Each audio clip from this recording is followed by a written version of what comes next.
देखो, मुगल साम्राज्य, ठीक है ना। मुगल वंश का संस्थापक कौन था? बाबर। मुगल वंश का संस्थापक बाबर था। बाबर एवं उत्तरवर्ती, उत्तरवर्ती मतलब उसके बाद में जितने शासक हुए हैं मुगल काल के, वो सब क्या थे? तुर्क एवं सुन्नी मुसलमान थे। मतलब तुर्क देश से आए थे। और कौन से? सुन्नी, मतलब मुसलमान में दो होते हैं ना, एक शिया और एक सुन्नी, तो सुन्नी जाति किससे बिलोंग करते, ठीक। बाबर ने मुगल वंश की स्थापना के साथ ही पादशाही की स्थापना की, ठीक है। इसके तहत शासक को बादशाह कहा जाता था। शासक को क्या कहा जाता था? बादशाह। अब देखो बाबर का कार्यकाल। बाबर 1526 ईस्वी से 1530, यानी कि कितने साल? मात्र 4 साल। मात्र 4 साल शासन किया है बाबर ने। देखो, बाबर का जन्म 1483 फरवरी 1483 ईस्वी में हुआ था। इनके पिता उमर शेख मिर्ज़ा फरगाना नामक छोटे राज्य के शासक थे। बाबर फरगाना की गद्दी पर 8 जून 1494 ईस्वी को बैठा। मतलब इनके पिता का नाम उमर शेख था और ये जो है फरगाना नामक छोटे से राज्य के शासक थे। और 1494 ईस्वी में जो है बाबर गद्दी पर बैठा, यानी कि 1483 में पैदा हुआ और 1494 में बैठ गया, यानी 7 और 4 मात्र 11 वर्ष की अवस्था में, बाबर गद्दी पर बैठा। सोचो कितना छोटा सा लड़का जो है अपने गद्दी पर बैठा, ठीक।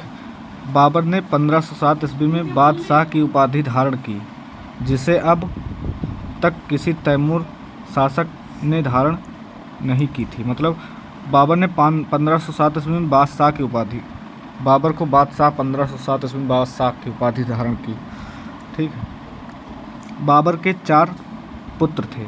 मतलब ये जो बाबर है ना, ये इसके 4 पुत्र थे, हुमायूं, कामरान, अस्करी तथा हिंदाल। इसमें से हुमायूं बहुत इम्पोर्टेंट है, पूछा जाता है हुमायूं जो है किसका पुत्र था? तो बाबर का, ठीक है। अब देखो, बाबर ने भारत पर 5 बार आक्रमण किया। किसने? बाबर ने 5 बार आक्रमण किया। इनके पुत्र तो 4 थे, लेकिन इन्होंने 5 बार आक्रमण किया भारत पर, ठीक है। बाबर का भारत के विरुद्ध किया गया प्रथम अभियान 1519, कब? 1519 में यूसुफजाई जाति के विरुद्ध हुआ था। मतलब किसके जाति की? यूसुफजाई एक जाति थी भारत में, उसी के विरुद्ध हुआ था 1519 ईस्वी में। इस अभियान में बाबर के बाजौर और भेरा को अपने अधिकार में कर लिया। ये ज़्यादा इम्पोर्टेंट नहीं, मतलब जो इम्पोर्टेंट है ये जो रेड कलर से लिखा है ना, वो ज़्यादा इम्पोर्टेंट। मतलब यूसुफजाई जाति के विरुद्ध हुआ था। पूछा जाएगा 1519 में बाबर ने सर्वप्रथम आक्रमण कब किया, तो आपको बताना है 1519 यूसुफजाई जाति के विरुद्ध, ठीक है। अब पानीपत का प्रथम युद्ध में बाबर ने पहली बार तुगलमा युद्ध नीति एवं तोपखाने का प्रयोग किया था। मतलब पानीपत का जब प्रथम युद्ध हुआ था तब इन्होंने ये तुगलमा नीति और तोपखाने का प्रयोग किया था, ठीक। उस्ताद अली एवं मुस्तफ़ा बाबर के 2 प्रसिद्ध निशानेबाज थे। उस्ताद अली और मुस्तफ़ा 2 निशानेबाज थे। निशाना इनका बहुत तगड़ा था, ठीक ना। जिसने पानीपत के प्रथम युद्ध में भाग लिया था उस्ताद अली और मुस्तफ़ा ने, ठीक है। अब आगे देखो, बाबर द्वारा लड़े गए प्रमुख युद्ध। पानीपत का प्रथम युद्ध 1526 इब्राहिम लोदी एवं बाबर के बीच में। देखो 4 युद्ध हुए, चारों युद्ध में बाबर विजयी हुआ। कौन विजयी हुआ? बाबर। पहला पानीपत का प्रथम युद्ध हुआ 1526 में इब्राहिम लोदी व बाबर के बीच में। देखो 1526 में ही बैठा वो शासन पर और 1526 ईस्वी में ही क्या हुआ? पानीपत का प्रथम युद्ध हुआ। ऐसे आप रिलेट करके याद कर सकते हो, ठीक। उसके बाद खानवा का युद्ध हुआ 1527 में, मतलब उसी के 1 साल बाद। उसके बाद चंदेरी का युद्ध हुआ 1528 में। घाघरा का युद्ध हुआ 1529 में। मतलब सब 1-1 साल के, अगले साल फिर अगले साल फिर अगले साल, ऐसे, ठीक है ना। और 1527 ये खानवा के युद्ध राणा सांगा एवं बाबर के बीच हुआ। राणा सांगा ऐसे याद कर सकते हो, जैसे खानवा है, सांगा, सांगा मतलब जानवरों को पड़ता है ना सांगा, तो खानवा मतलब जानवर लोग क्या करते हैं, चारा ज़्यादा खाते हैं ना, तो ऐसे याद कर सकते हो कि सांगा से खानवा के युद्ध, ठीक है। और चंदेरी, चंदेरी मेदिनी राय, चंदेरी ऐसे समझ लो चंदेरी की कोई एक पुत्री है जिसका नाम मेदिनी है, क्या है, मेदिनी, तो मेदिनी राय चंदेरी के युद्ध में बाबर के बीच में हुआ, ठीक है। अब घाघरा का युद्ध, घाघरा अफगानों एवं बाबर के बीच में 1529 में घाघरा के युद्ध हुआ, ठीक। और चारों युद्ध में विजयी कौन रहा, बाबर, ठीक है। इब्राहिम लोदी मध्यकाल का प्रथम शासक था। इब्राहिम लोदी मतलब ये, इब्राहिम लोदी मध्यकाल का प्रथम शासक था जो युद्ध स्थल में मारा गया।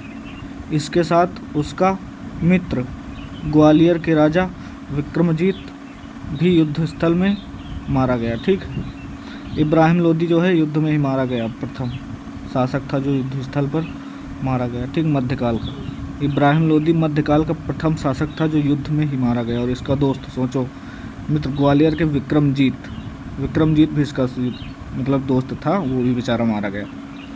हुमायूं ने कोहिनूर हीरा ग्वालियर के दिगंत राजा विक्रमजीत, मतलब इसी ये जो मित्र था ना, इन्होंने इसका साथ दिया था, किसका, इब्राहिम लोदी का ये साथ दिया था ना, तो इसी का जो है हुमायूं ने कोहिनूर हीरा ग्वालियर के दिगंत राजा विक्रमजीत के परिवार से प्राप्त किया था, मतलब जब हार गए तो उनसे कोहिनूर हीरा, ठीक है। बाबर को अपनी उदारता के लिए कलंदर की उपाधि दी गई, किसकी, कलंदर की। सोचो ये चार युद्ध कर रखा, फिर वही अपने आप को क्या उदारता समझ, उदार व्यक्ति समझता है ना, सोचने वाली बात है कि नहीं। और उदारता के लिए क्या रखा, कलंदर, ठीक है। बाबर ने मुसलमानों को तमगा नामक कर से मुक्त कर दिया था।